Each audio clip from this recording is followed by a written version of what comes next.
বাংলাদেশে যাবো, ট্রেনের কি অবস্থা। এই ট্রেনটা ছিল, এই ট্রেনটা করে আসলাম, পরে ভাই বন্ধ দিচ্ছে না, চলে গেল গাড়িটা, সিলাটি এক্সপ্রেস, উঠতে পারলাম না।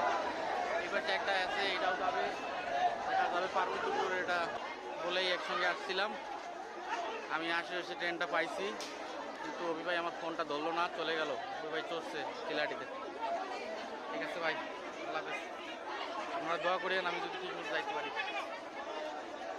গাইস, আমি আজকে একটা মানে রিয়েল ব্লগ করব, আমার জীবনের রিয়েল ব্লগ। বর্তমান আমি আছি হচ্ছে টঙ্গী এলাকার জয়দীপপুর স্টেশনে। ঠিক আছে, আমি অফিস করে আসছি, অফিস করে আসতে যেতে মানে আমার কাছে কোনো টিকিট নাই, কোনো কিছু নাই, আমাকে যাইতে হবে বাড়ি। পরশু দিন ঈদ, আজকে 26 তারিখ। ঠিক আছে, মে মাসের 26 তারিখ 2026। তো আমি আজকে বাড়ি কিরকম যাই একটু একটু মানে আপনাকে পুরো যাত্রাটা আপনাদেরকে আমি দেখাবো, শর্ট হালকা হালকা শর্ট নিয়ে। ঠিক আছে, এবং কয়টার সময় বাড়িতে যাই সেটাও দেখাবো। হয়তো বা এটা তো লাইভ করতেছি না, ভিডিওটা বানায় পরে দেখবো, সবাই একটু সাপোর্ট করিয়েন। ঠিক আছে, এই যে এটা হচ্ছে জয়দীপপুর স্টেশন। জয়দীপপুর থেকে আমি যাব দিনাজপুর পার্বতীপুর যাইতে মানে কেমনে মানে কত বিপদ আপদ, কত কিছু, এক বিপদ ছাড়াই আসছে। আমাকে হুন্ডাতে করে নিয়ে আসতে ধরছিল, হুন্ডাতে নিয়ে আসতে সে হুন্ডাটা নষ্ট হয়ে গেছে, পরে অটোতে করে আমাকে স্টেশন আসতে লাগছে।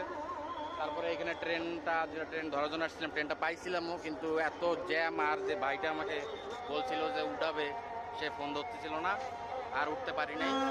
এখন এইখানে আরেকটা ট্রেন আসছে, সেটা হচ্ছে ঈদ স্পেশাল পার্বতীপুর। এইটাতেও উঠার কোনো অবস্থায় নাই, আমি রিস্ক নেব না, কিন্তু হয়রানি করে যাইতে হয়, এটা আমি দেখাবো ভাই।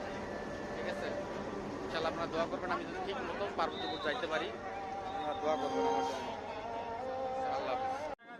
আল্লাহর রহমতে ভাই উঠছি ইঞ্জিনের সাথে সামনে ইঞ্জিনের সাথে উঠছি।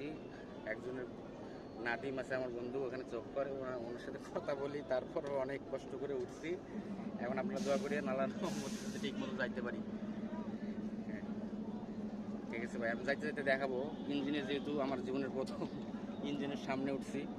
ঠিক আছে, আরও ভিডিও হবে ইনশাল্লাহ। আল্লাহ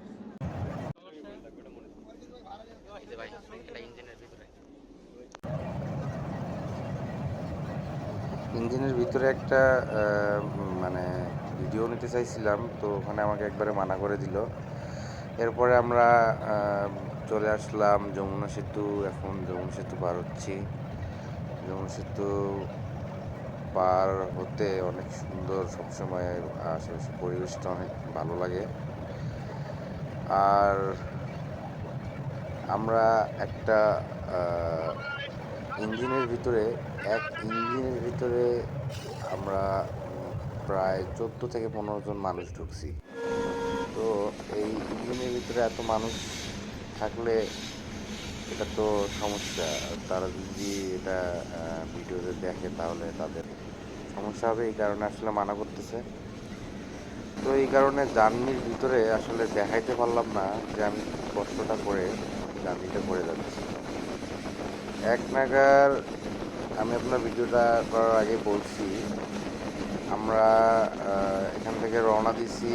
আমি যখন সিলেটি এক্সপ্রেস মিস করলাম, তখন টাইম হচ্ছে ওটা 6টা, 6:30টার দিকে। পরে এই ট্রেনটা ছাড়ছে জয়দেবপুর স্টেশন থেকে 7:30 বাজবে।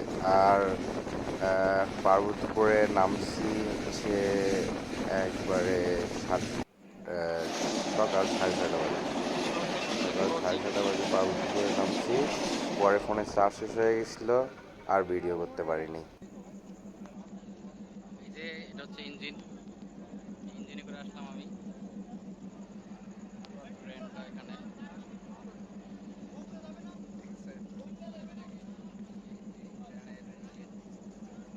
তো রাত্রে তো বেশি আলাদা নাই আমার ফোনে, একটু ক্যামেরাটাও ইঞ্জিনে করে আসলাম আমি।